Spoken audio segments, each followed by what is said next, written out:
Welcome to the Trinsic monthly AI newsletter. My name is Art Powell. I'm the CEO, founder, and I have over 30 years of technology experience. Yes, I actually remember a time when there wasn't personal computers.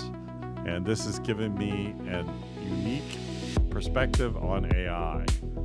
Now, last week we talked about some AI news and some other challenges with AI. Today we're going to talk about where is the ROI on AI. Now, last month I was in a room with a very large hardware company who shall remain nameless, well over 500 million, northwards of well over $500 million a year in revenue. So not a small company. And I was meeting with the head of their product development, and I was meeting with some of their head hardware and software devs. And the VP of product dev asked me flat out, "Hey, Art, what are you seeing in the AI market?" And my response was, I gave him the honest response, was that I'm talking to a lot of people about AI, but everybody's struggling to find the ROI in AI. And when I said that, every head in that room in that Zoom meeting went up and down.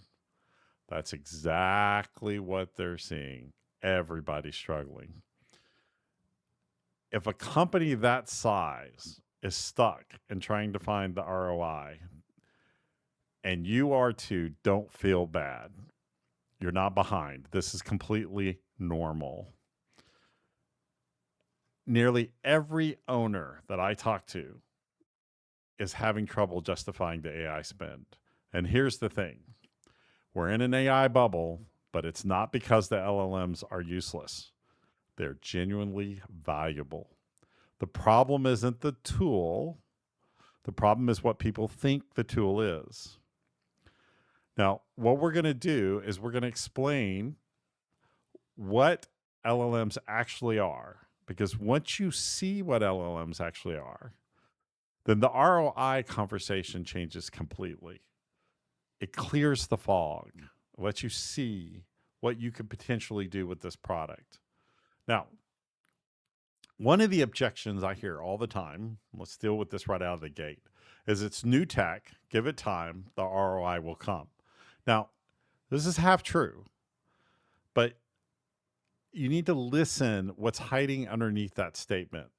There's an unspoken belief that the ROI means AI fully replacing humans, a cheaper, faster, better employee, no health care, no person needed, no dealing with all those pesky humans and their emotions.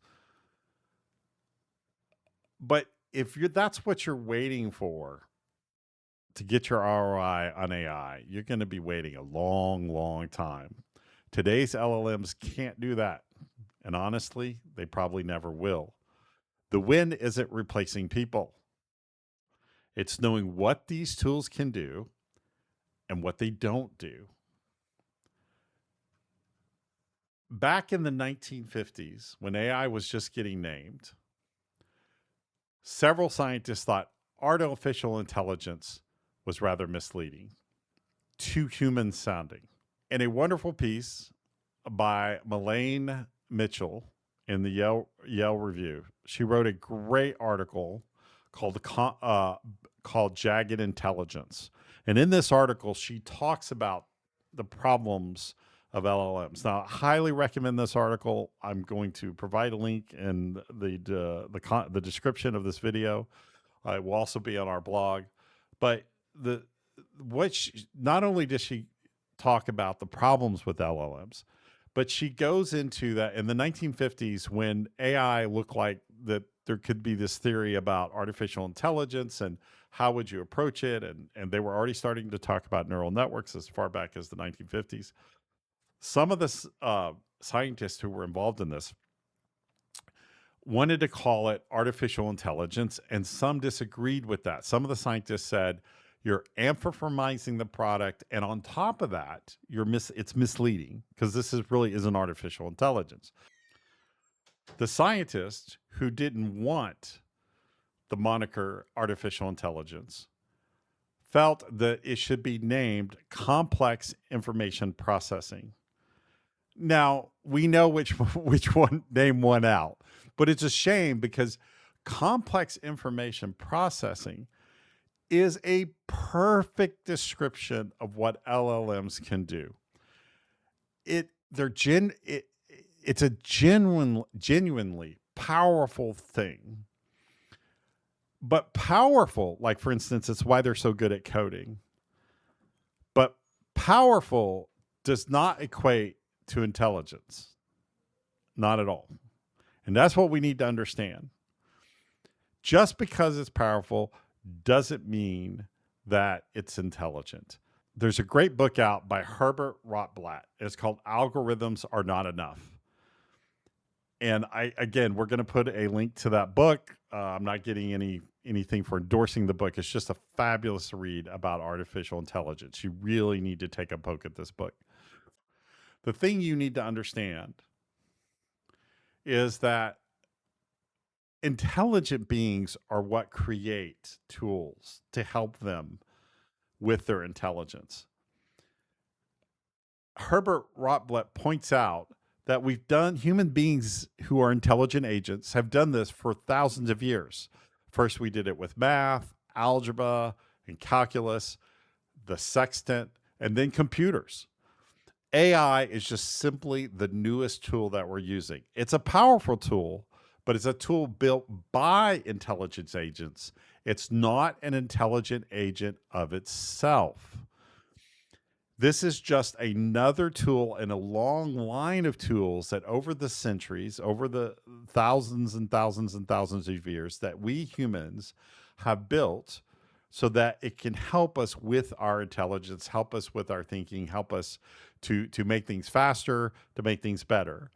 So while AI is another powerful tool, this complex information processing tool is just another tool in a long line of tools that we have developed to help us with this.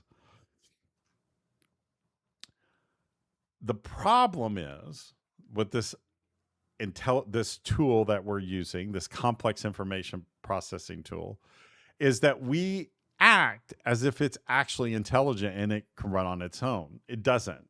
And so what happens is companies are pushing this AI down.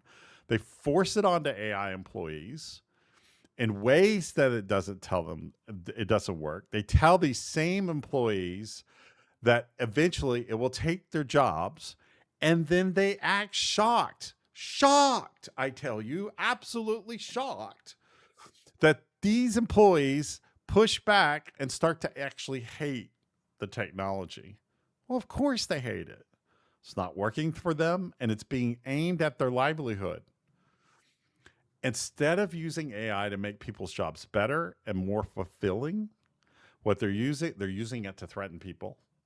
And that kills the ROI before it even starts.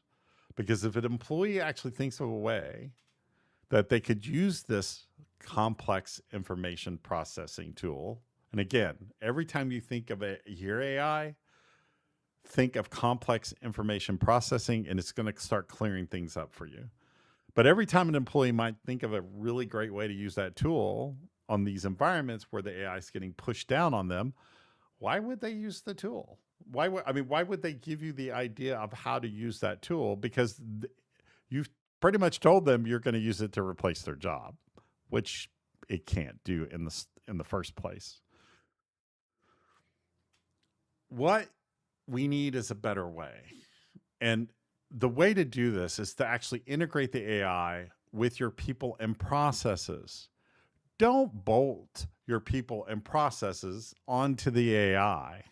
Find the specific spots in your workflow and tech where AI genuinely fits. Wire it and develop it and integrate it into your existing stack and your employees. And that's where the real ROI is going to show up. Not just for a couple of employees, but for the whole organization.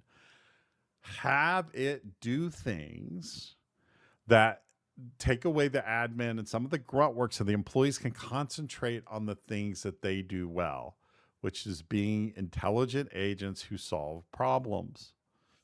So how do we actually integrate this ROI? Well, that's a great question. And we're going to talk about that in the next couple of videos. We're going to give real life examples, and then we're going to discuss how we feel that open source AI is going to be the better way to use AI going forward. Private AIs doing very specific things with your technology stack.